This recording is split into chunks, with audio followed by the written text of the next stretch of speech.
with the Internet Invitational talk, I think there's definitely some things that need to be touched on. The way they edited it, he didn't even say he was sorry.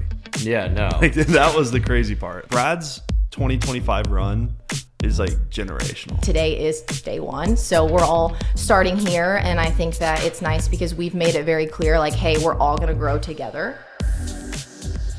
The Good podcast is back, and I would assume, the last time you guys did see the Good podcast, it was probably something where you saw a bunch of us sitting in a room and there was no real direction as to where that podcast was going.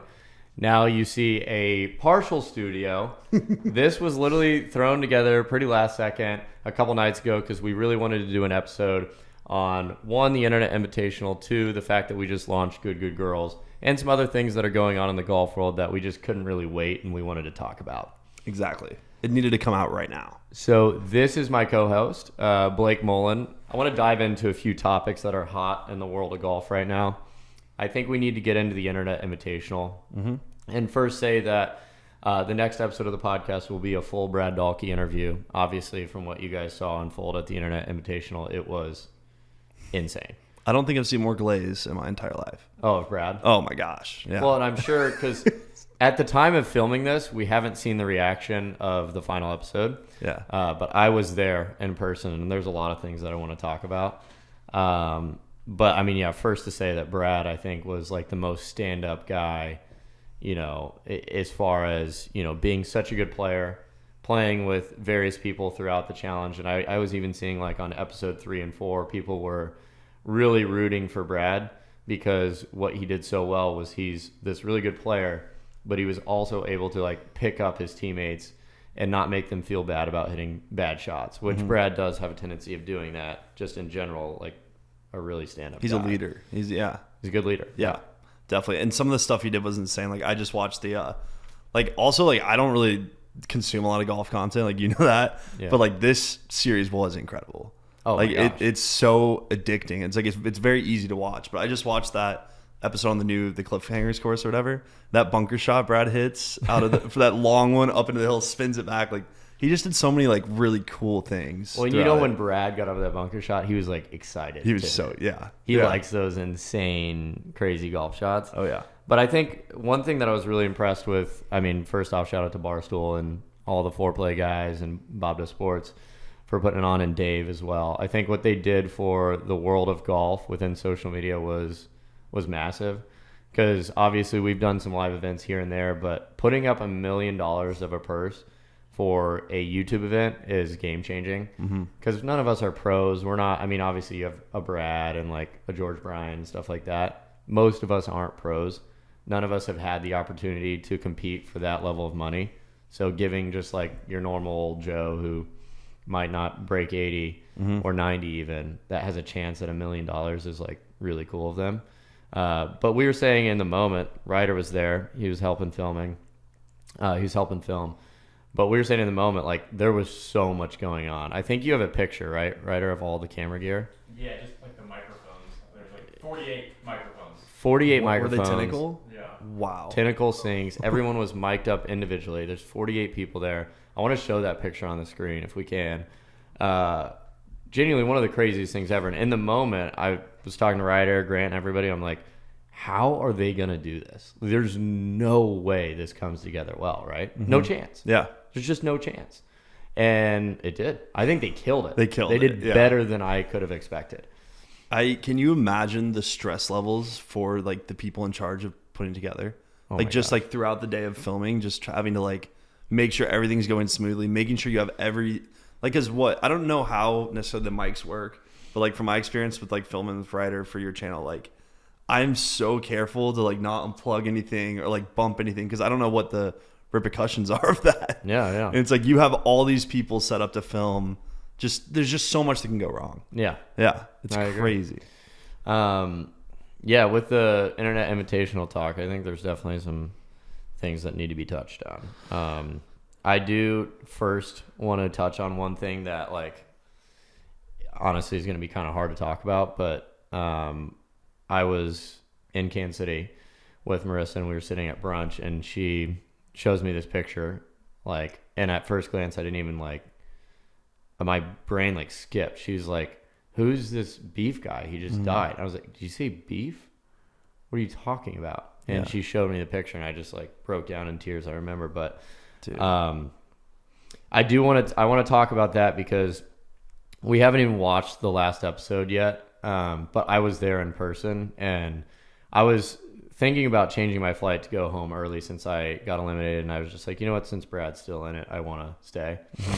And I'm just happy. Like, I was lucky enough to get to know Beef after that final round. You know, on the final green, he broke out in tears. He was bawling. Dude, yeah. And you know what he was, to my knowledge, what I've talked with Francis about was, or Riggs, I can't remember who I was texting about it, but they were saying he was planning on using that money to pay off his parents' mortgage on the home, which is like crazy, like an absolute freaking stand-up guy. Yeah. And it's not that often that I say this about many people, but I truly believe Beef is a genuinely good human being, like through and through, the nicest human being I've ever met. Wow. Yeah. Every single time he meets someone, takes his hat off, shakes everyone's hand, meets them, very respectful. And I just wanted to talk about that real quick and say rest in peace to one of the best human beings I've ever got the chance to know. Yeah. Because after that final round, we sat in the clubhouse, we had drinks, and we talked, we played cards until super late at night. And just the fact that I was able to do that and get to know him I'm very grateful that I got to know him before his passing. But dude, absolutely crazy news. Just tragic. Yeah. I never got the chance to meet him, but I did. We had followed each other and sent some always awesome DMs and all that stuff. But it was really cool to see Brad. Like, I felt like throughout the videos you can tell him and Brad were building like really good chemistry. And I mean, Brad's the best guy to do that with, but you can just tell he was extremely genuine. Yeah. Yeah. Very real human being. So, prayers go out to, obviously this news was broke a while ago at this point, but it's all fresh with the final episode, and just prayers, thoughts, and everything go out to Beef's family and friends and everybody that was close to him. All the Barstool guys and whatnot like that. So yeah, absolutely crazy. But, obviously want to get into more stuff than just that on the Internet Invitational. Just something I felt like I really wanted to talk about because, Beef deserved that win. And if anything, like, there are going to be some things that we talk about, with Melosi and Luke and some drama that was unfolding on the Internet Invitational, but I just don't want that to overshadow the fact that, one of the best people in that, the best person probably in that whole tournament, got the opportunity to share that moment with Brad and Francis and win the Internet Invitational, and knowing that he had good intentions behind the money, and like it meant the absolute world to him, which I feel like if anything, this Internet Invitational needs to be like a tribute to Cody. So absolutely. Yeah. Just wanted to say that. Absolutely. But let's talk about some more positive things. I do want to mention more about the Internet Invitational because I think we never got a chance to really touch on it. But did you see the Luke Quan drama on the first episode? I think everyone saw that. Yeah. Ridiculous. I mean, I want to hear from your perspective because you weren't there. I wasn't there. I was on his team, but I want you to talk about that a little bit. Well, so for one, it made me watch the first episode because I wasn't really planning on seeing it. And they did such a good job of like building that drama up on short form. Like, it was all you saw. I mean, even YouTube videos coming out about it that were going stupid viral. Twitter was going crazy. Everything was going nuts. I don't understand how you sleep through that. It makes zero sense to me. No offense to Luke, but I just like how I don't get it. Yeah, I don't get it. It's a crazy thing to just sleep through when there's $1 million on the line. Yeah, and 47 other people counting on you. No, literally, and like I wasn't there, obviously, but the way that it was edited and drawn out, it did make it look like he did not give a single crap. He didn't, and that was like definitely interesting to see. It's like because one, also, there's a ton of eyes on you in that moment. Like, that's going in the video. You would think that you would want to like try to at least make yourself look like a decent human. Yeah, that's a good point. It's gonna be in front of millions of people. Yeah, but no, they definitely. I mean, obviously the editors know what they're doing. They know how to blow things out of proportion. My favorite part of all that was Gruden's speech. Yep. That was sick. On episode 2. Yeah. And so it did seem like that kind of fizzled out a little bit, but no, that was crazy. Absolutely nuts. And yeah. Well, I feel like we're almost like digging up freaking, like, I don't know. We're digging up the past at this point because by the time that we're talking about this, that's so far. But I did want to speak on that because I was on Luke's team, obviously. And initially, it was so frustrating. Like, the whole team's chemistry and vibes were just down. Mm-hmm. Everyone was pissed off. Everyone was upset. We knew that was like when we were planning out the matchups, we knew Luke Quan's match was like a lock. Yeah. We were guaranteed to win that one, which we were. I mean, Luke could theoretically beat Bubby and Frankie single-handedly, maybe with one hand tied behind his back too. Yeah. Like, he is that good at golf. Yeah. And we knew that. So that was a big important match for us. And when he showed up, well, he didn't even show up. When we had to go bang down his door, Mason Nutt specifically, everyone was obviously frustrated because it's like, how do you do that? And then he explained how he was jet lagged. So I also like read all of the comments online. Really? I was diving in. Yeah. I was diving in. Yeah. Because I wanted to see what everyone said. And like initially, everyone was super mad at Luke. But then people started to kind of take his side because Barstool almost started like pushing it too hard. Mm-hmm. Where I felt like people were going on podcasts, people were saying like, and they just couldn't let it go. Yeah. And to be fair, like, after the first 9 and after I heard Gruden's speech on, going into the back 9, I can confidently say I had pretty much let it go. And a lot of the team had. Yeah. But then at the end, there was definitely something once we finished in the back of our head. We're like, could we have won today if, Luke didn't sleep through his tea time? Probably. Yeah. Yeah. So there was like 2 sides to it. And I can't say that like anybody was really happy with Luke on our team. No, it was pretty bad. Because Whit was just airing out. He was airing out. he was next level. Because when we got there for lunch, we just start hearing, Whit. He was literally just full. I mean, and like that's his personality too. But I'm like, that was crazy. Yeah. You got to understand, he's like a hockey guy. Yeah. He's been in locker rooms. That's like what they do. Yeah. If they're mad at somebody, they will just like talk to them. You're letting them hear it. Yeah. Oh, they'll let them hear it. Yeah. And he was definitely letting Luke hear it. I think the only way that Luke could have made things a lot better is if right when he showed up late, he was like, I'm so sorry, guys. Mm-hmm. Like, I'm terribly apologetic for this. This is on me. Like, whatever. If he would have done that, I think the response would have been a lot better within the team dynamic. Definitely. But he didn't, like, the way they edited it, he didn't even say he was sorry. Yeah, no. Like, that was the crazy part. Like, that's...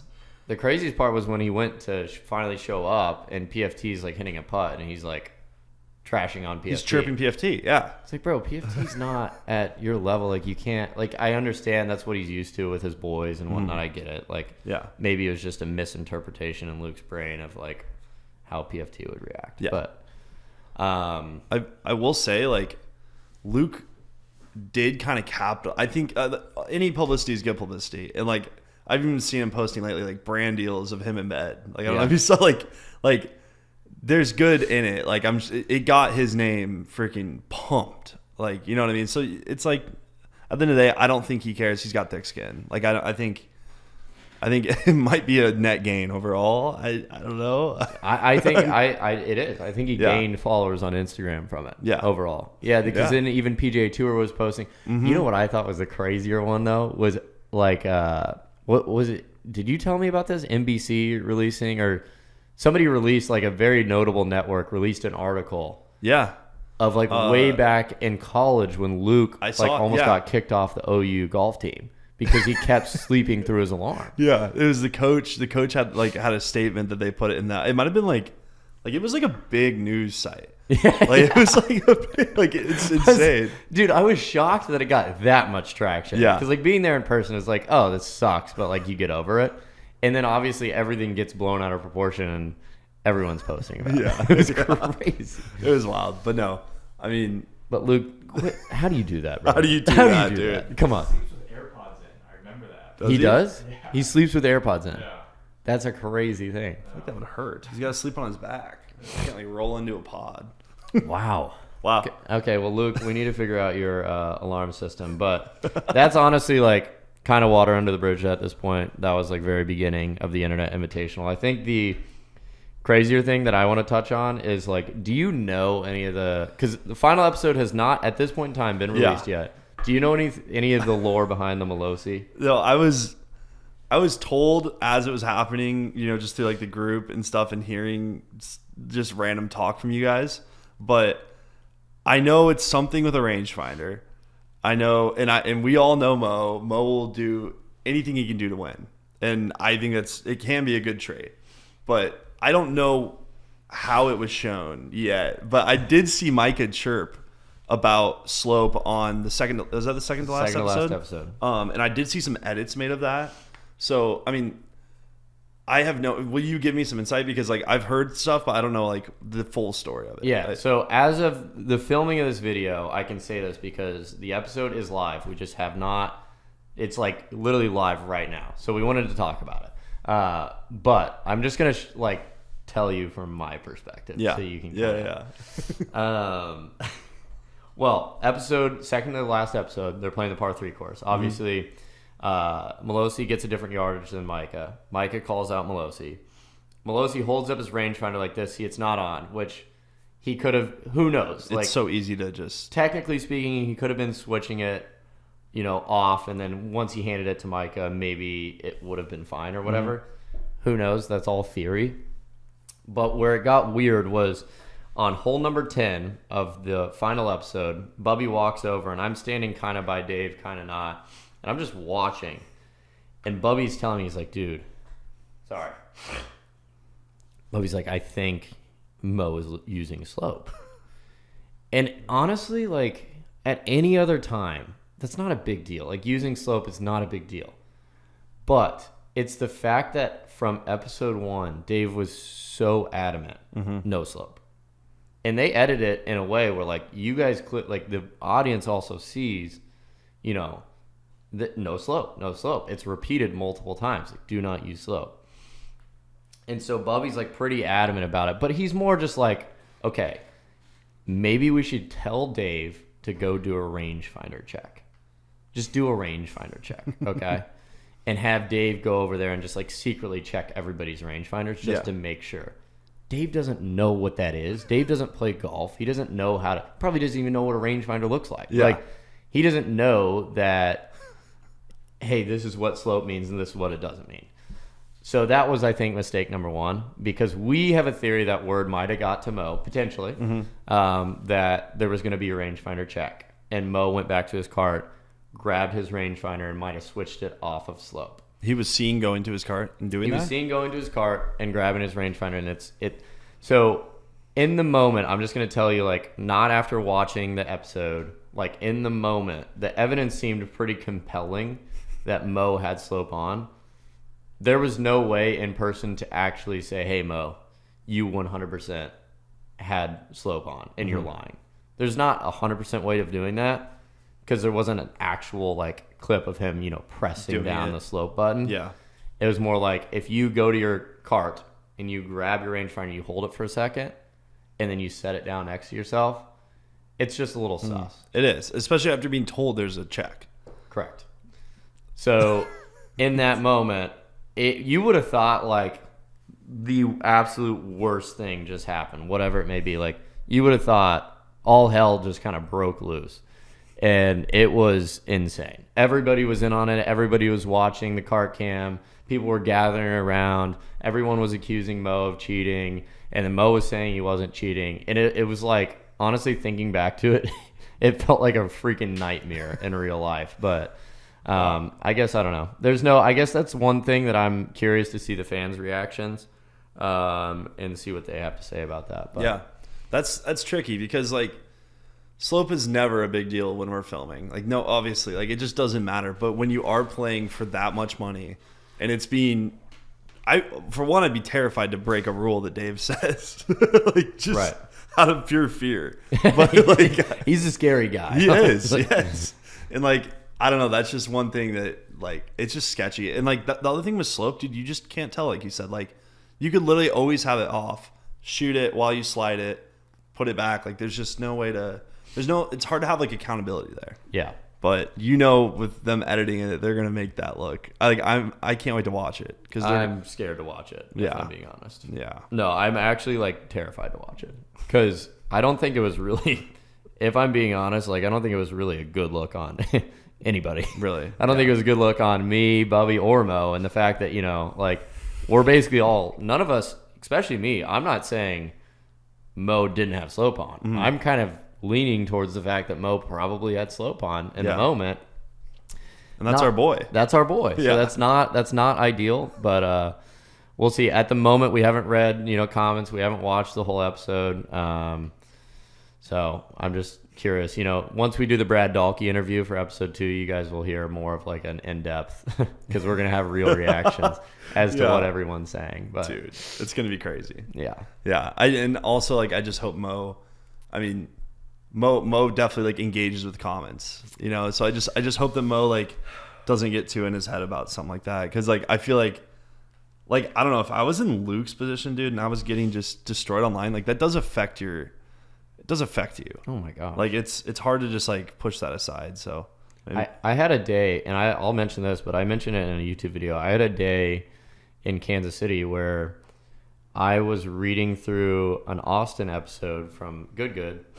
Sorry. From Good, and I was reading the comments, and I unfortunately was receiving like every comment was just kind of like a more of a hateful comment towards me. And normally when I read a hate comment, I kind of laugh at it and just like whatever. Yeah. The hard part was I was agreeing with all of the hate comments, because this specific video, I'd been getting like really, and this is actually something that might have been a deeper thing for maybe a month on end. I'd been getting really competitive recently and like dropping clubs, acting like a little bit of a baby. Mm-hmm. And honestly, watching it back, it pisses me off. It makes myself mad. And then reading the comments, I think what was frustrating to myself was like for the whole day, I just realized none of the comments were wrong. And I was like, I am acting like a little baby. Yeah. And so it made me look myself in the mirror and think to myself, I have to change the way that I'm acting on the golf course. And I don't know. I just think like hate comments are a weird thing, but Luke Quan for a while, he was like the most, for a good like 12 hours, he's probably the most hated person in golf. Just getting ripped. Yeah. And and that was a small sample scale what I just talked about, but even that day, like my mood was killed for a while because I don't know. The weird thing with like hate comments, like I don't care if someone comments about my golf game or something I'm doing. It's when someone comments about like my character. Yeah. Like I can handle anything about golf swing, like anything bad like that. But the second it's like something actually like personal, then I feel like I get a little bit like, oh, that's kind of mean. Like, yeah. But it does kind of check you. I mean, like you said, because I have noticed recently, like we were filming the other day, you dropped a club and you're like, oh no, like do you remember that? I forget where we were filming, and I feel like you've been a lot better about that. So it could be a good thing, but it is hard to read certain stuff, and it's tough. Yeah, but I mean, I think like comments are there for a reason, feedback's there for a reason. I think it is a good thing to keep yourself accountable by. I've always been a fan of reading comments, even when things are really negative. Even in the breakup Bro 5, when we were receiving a lot of hate comments, it's like I don't think it's a bad thing. I think me reading those comments that day was actually good, and I think Luke Quan might never miss another alarm wake up call. Yeah, that's a good thing. Yes, that's a great thing. He got something out of that. Mm-hmm. Do you have anything else you want to speak about? That's Internet Invitational. We're going to talk a lot more about Brad, with Brad on episode 2. We're going to do a full Brad Dahlke interview, which I'm looking forward to. But before we get into some other massive news, which is Good Girls, woo, we have a special guest that's going to come on for about 10-15 minutes, Marissa Winsler. Yeah. But I wanted to ask, do you have anything else before we segue into that? No, I mean, I think we save a lot of that stuff for Brad. And that's huge, because that's going to be Brad's first appearance, if you will, since winning, what did he win? $333,000. Crazy. Brad's 2025 run is like generational. Absolutely generational. It's insane. And like even his personal brand, he's almost at 200,000 subs. Like he's easily one of the hottest names in golf right now. And so that interview is going to be great. I'm excited for that. Yeah. I think he's made more money this year than a lot of pro golf, tons of pro golfers, even on the PGA Tour maybe. Like he is just from winnings alone. Yeah. He's made like freaking $430,000 on just like competition. Yeah. That's not pro events. Dude, and think back to crazy. Like the fact that that's a thing, like almost $500,000 in winnings from YouTube, like golf tournaments. Insane. Like what? Dude, that actually is wild to think about, like where YouTube golf came from and where it is now. Yeah. 'Cause I remember like back in 2016, YouTube golf didn't really even exist. Like the only people doing it were people in the UK, like Rick Shields, Peter Finch a little bit, Marks Crossfield, and a couple others. And like it wasn't until probably 2018, 2019, things started to progress in the YouTube golf world. And now looking at even to talk about it, but you got guys like Grant who are getting any and every pro to want to come on his channel because they know it's going to be beneficial for them. Yeah. Is wild. It's insane. And you have the pros actually doing YouTube. Yes. Tommy Fleetwood, Jason Day, Phil. Is Phil starting to do Bryson, obviously. Yeah. It's like, it's so wild. Insane. It's so crazy, man. Yeah. And just thinking back to like when you're a kid watching golf, you're literally watching Phil Mickelson on TV compete with Tiger Woods. And you're thinking back to that, and now like Phil Mickelson will have a vlog camera in his hand. Are you kidding me? What? Yeah. What is going on? Even the fact of Phil like watching a Guga video, like what? Dude, it's hard for the brain to comprehend, but it is so cool to see where YouTube golf has come, and it's obviously all thanks to the people watching. But. Yeah. Well, let's talk about where YouTube golf is going with Guga Girls. Let's do it. Let's say hi to Marissa Winsler. Marissa Winsler, everybody. All right, we are now joined by one of the good girls, Marissa Winsler. Woo. Thanks for coming on the first, the return podcast of the Good podcast. Thanks for having me. I'm very excited. We have a few questions that we want to go over for the new launching of the Good Girls. If you guys didn't see it, Good Girls launched their channel yesterday. Congratulations. Thank you. Let's Thank go. you. Appreciate it. It's really exciting. Long time coming. And it's freaking killing it. You guys are blowing up that first video in the channel, so we also appreciate everybody at home. Blake, you take it away. Absolutely, yes. So Marissa, joining Good, crazy, first off, but what is the plan? What do the girls want to build? There's a legacy that could be built out of this. You guys could be the biggest girls channel. Yeah. So what's up with that? I think we have a great vision, the four of us. It's myself, Alexis Mostowski, Uni Kim, and Hadley Waltz. And we all kind of have come together with, we kind of align in the same way. We have good morals, good values, and we all want this same out of, how we want to portray women's golf in the right way, I would say in a classy way. So I think that the legacy we kind of want to bring in is we want to show that women's golf, you can play elite golf, you can be competitive, but you can also have fun doing it. You can showcase your personality. I think right now there's a huge divide in women's golf. You either have, the elite pro golf where you don't see a lot of the personality, but you also have kind of the hit and giggle golf right now, which nothing wrong with it. It's just not the vision that I wanted Alexis, Uni, or Hadley for good girls. And so we kind of want to come together and find that middle ground. And I think that there's a niche there that hasn't really been tapped into yet. And I think that we could definitely do something big with that. 100%. Love that. Yeah. 100%. Well, I do have a question. How do you feel? Well, first off, I think that was a good point. What you said something about the difference between you have pro golf right now, which I feel like nobody gets to see the girls' pro golf personalities and stuff like that. That's what I've always said about YouTube in general, where it's a pro going on a Grant Horvat channel or something like that does have a lot of value for them, just because from a sponsorship perspective or whoever it may be, when they're out just playing a PGA Tour tournament, I feel like nobody really gets to see who they actually are. They don't get to see their story and who they are off course, or just their personality in general. So you guys, I feel like, have a unique opportunity where you're kind of bridging that gap. You and Alexis are both pros. Uni is a pro as well. If I'm not mistaken, I believe Hadley played college golf. Hadley played college golf at Tennessee. Just to kind of give a little bit of a background, I played at the University of Kentucky, D1 golf. Alexis played at Indiana, D1 player. Uni Kim, she's played the most professional golf tournaments, we always say, out of anyone we've known. She played a lot of Women's All-Pro Tour, Epson Tour. She's a stick. She's probably, like I said, she's played the most events out of all of us. Alexis and I, we played professional golf.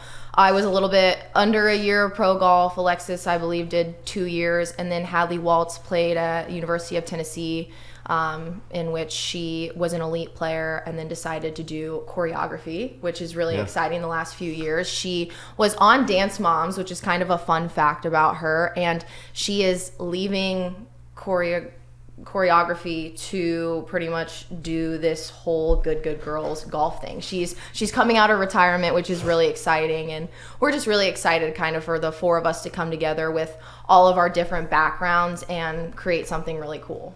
And I think there's a big truth to be said about, like, because I was there on the first shoot, obviously, you know, we did the 4v4 scramble, and there's a truth to be said about, like, if you have a group of people and you try and just forge a channel and you're just like, all right, we're just gonna make this to make it and see if it works, and then everyone's trying to like almost fake that they like each other or whatever, it's probably not gonna work. It's gonna shine through on the camera. But I think something that's really cool is like you and Alexis traveled together, you guys are friends off course, you both know the girls very well, and like you can tell that you guys just have a good vibe and you get along well off course, on course as well. And it does really, from my perspective, just watching you guys do it, I feel like it shines through on camera.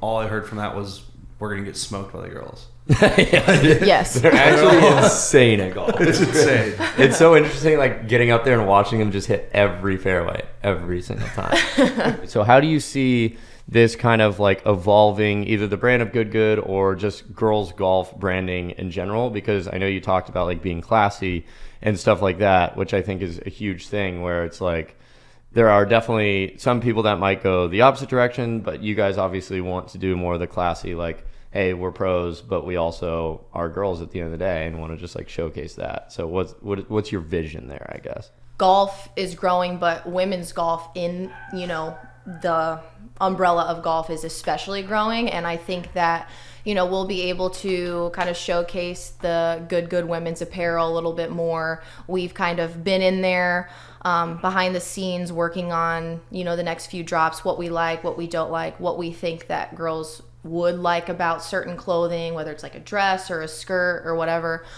So I think that in itself will be really huge for good. And I just think in general, like, you guys are literally in apparel meetings, like they're talking designs and like where you guys want to switch things up. Like, is there anything that stands out to you specifically? Yeah, I think that, you know, there's a big difference between an outfit looking good and being practical for performance. And I think that was the huge thing that when we came in, we were like, hey, this looks great on a mannequin, like looking at it, but practically, like, what is, like, is it going to be good for, you know, the golf course? I think a huge thing is like, okay, is a skirt in the wind, is it too flowy to where it's just going to be annoying and it's going to hit your hands whenever you're swinging or something like that? So we definitely had a lot of conversations about that stuff. And then, you know, hats and everything, like that was a big thing to work through.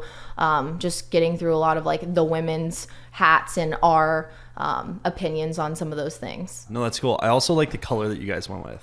It's kind of like a peachy, like, how would you explain that? Do you know? I would say, you know, we wanted to do something to where good girls, it wasn't this girly brand. We didn't want girly, we wanted feminine. And I think that the color that we ended up going with, it's a very feminine color. It's not girly, you know, it's not like it's not a hot pink or a purple or something along those lines. I just think that there's not really any other way to explain it other than it's just a feminine color. So that's how we kind of came to that. I do like it. Yeah. Today is day one. So we're all starting here. And I think that it's nice because we've made it very clear, like, hey, we're all going to grow together.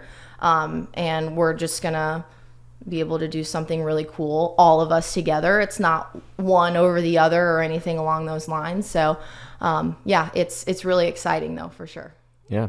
I think it's cool, like something you said at the end, where there is not really an imbalance where you guys are starting this at the same time. I think that's really important, that this is your guys' group. You have a hand in everything that's going on.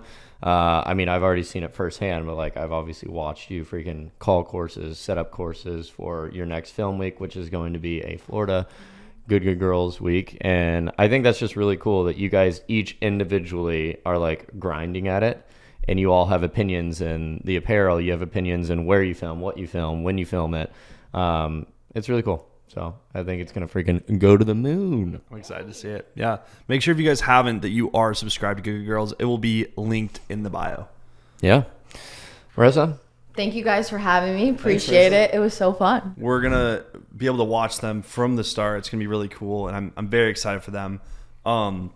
Garrett and I just kind of want to get into some different stuff going as far as like what, like Reddit thread, Discord.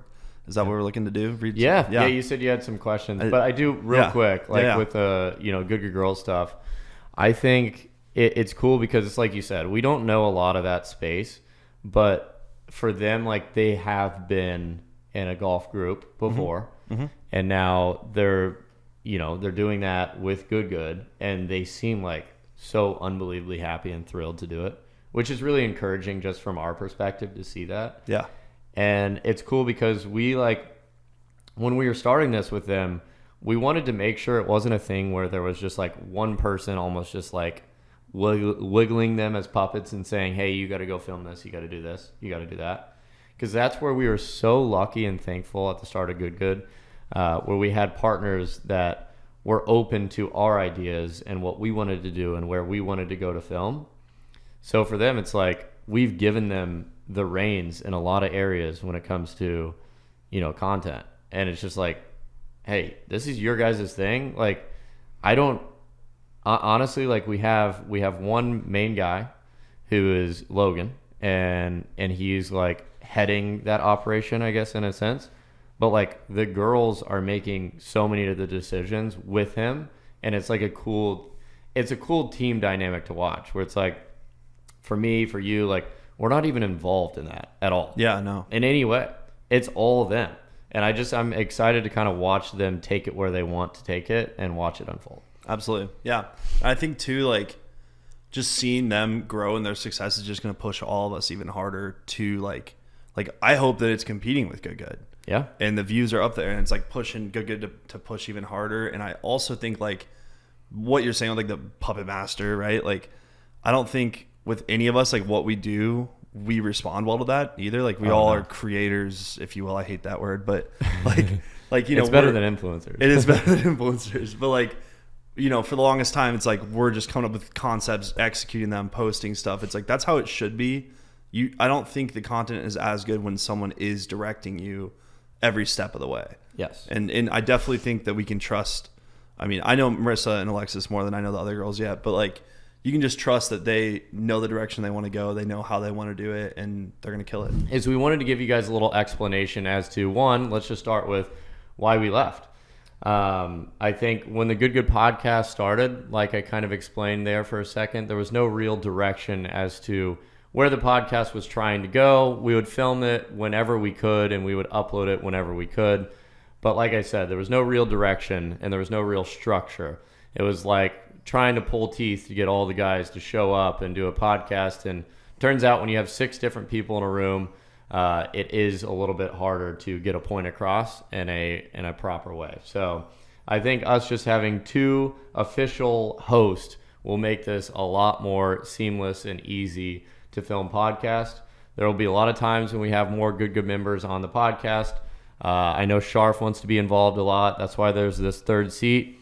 There's room for a potential 4th seat as well. Episode 2 is going to be a Brad Dahlke interview about the Invitational, which you guys probably just recently saw.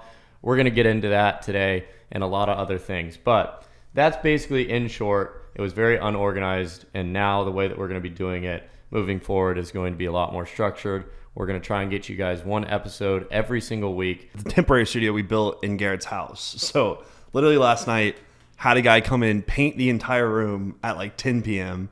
Max and I ran to the storage unit at Good to go, throw together desks, get equipment ready to go, and then we woke up at like 7 this morning to kind of get everything all dialed in, ready to go. So just excited for the opportunity. I want to thank Garrett for sure for bringing me in on this. It's going to be fun. We're going to kill it.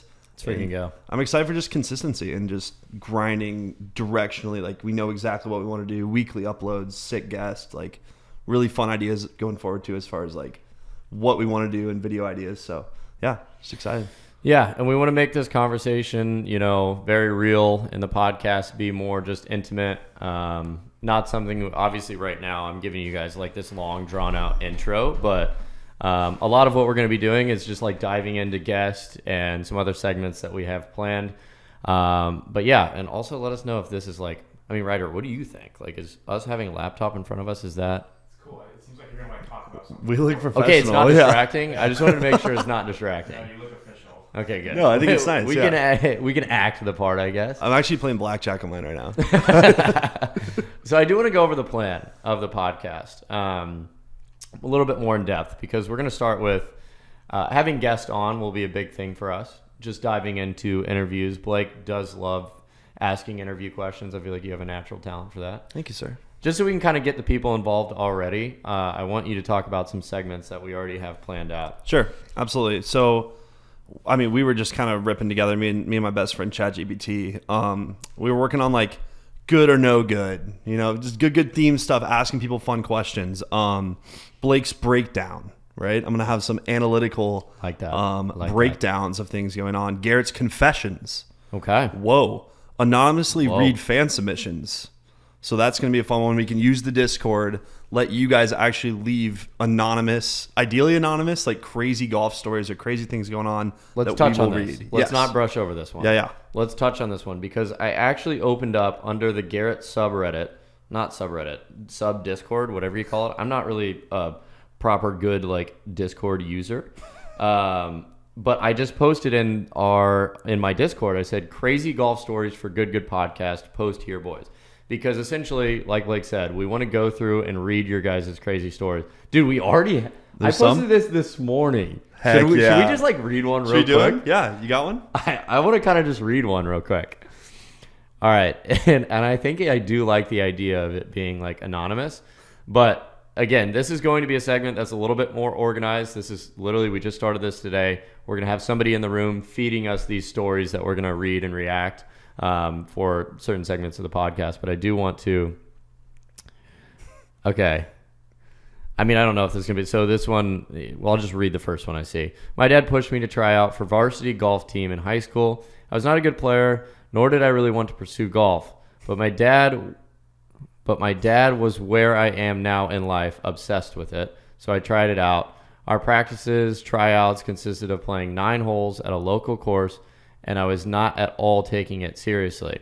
I couldn't hit the ball to save my life. Sure enough, we got to a very short par 3. I made my first and only hole-in-one. To this day, Whoa. Nobody in all caps believes me, and I'm no longer in touch with those people who tried out for the team back then. So unfortunately, I have nobody back me up on this one.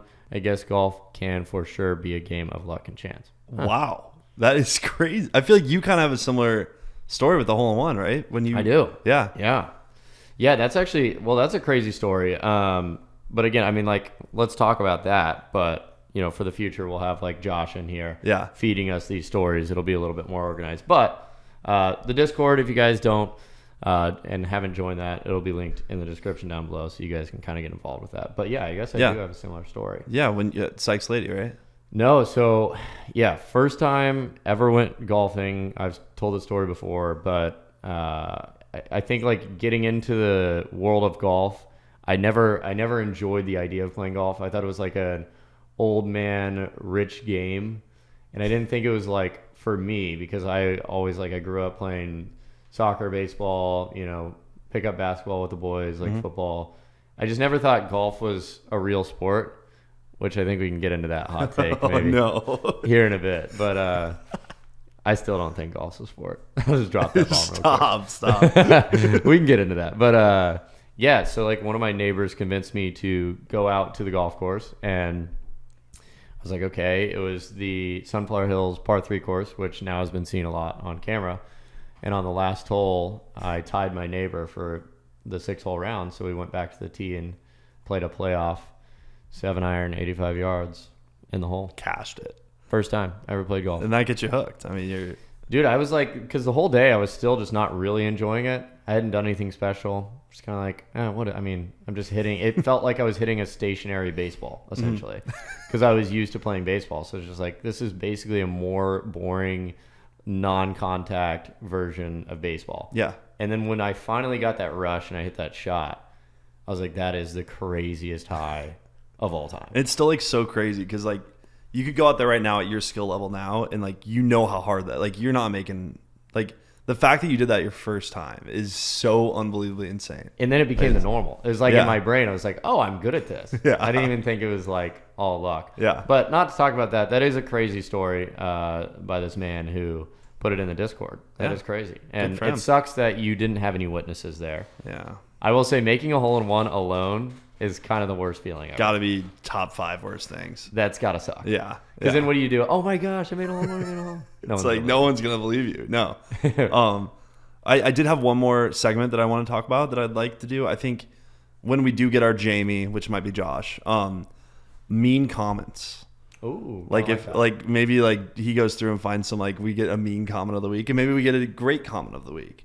But just like I want to do stuff that's engaging with you guys leaving the actual comments, whether it's good or bad, like something to help you guys feel like you're a part of this, because we want to be very engaging. And with the Discord, that's a huge goal with Good is, you know, even for like Vegas, we're bringing fans from the Discord to play with us in Vegas. Oh, no way. Johnny and Ashton are playing with.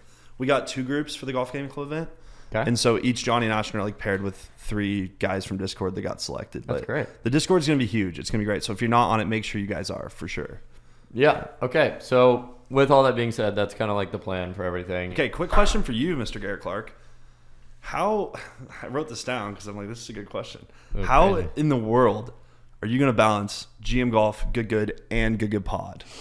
Ooh, this is a good question. So one thing that we're trying to create within like the Good dynamic recently is, instead of it all being chaos, you know, with these various channels that we have that are launching, you know, Good Girls, Good Podcast, potentially Good Pros coming soon, Good Mini Golf, Good Mini Golf potential, like a lot of things that we're wanting to do.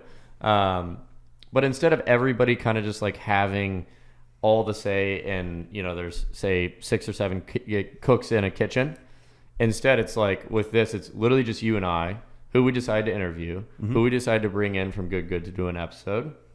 And it becomes way more efficient. It's easier to plan. I mean, in 2 days, we came up with it's not much of a studio, but it's something to get this podcast done, talking about the Internet Invitational and then interviewing Brad here in a few days.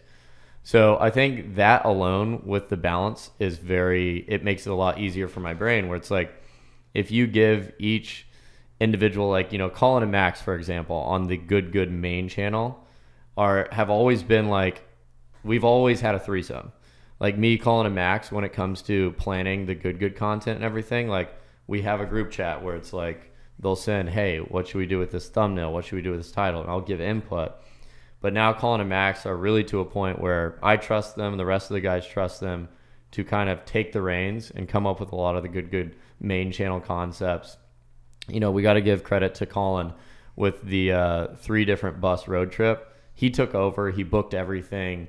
Like, he came up with a lot of those concepts for us, and we showed up and we loved it. Yeah. So I think like now just putting our trust in Colin and Max with the main channel, them putting their trust in us with the podcast, and, you know, any other channels makes it a lot easier, and for everyone's brain and schedules, like super simple to digest. Because I know GM Golf, it's all on me.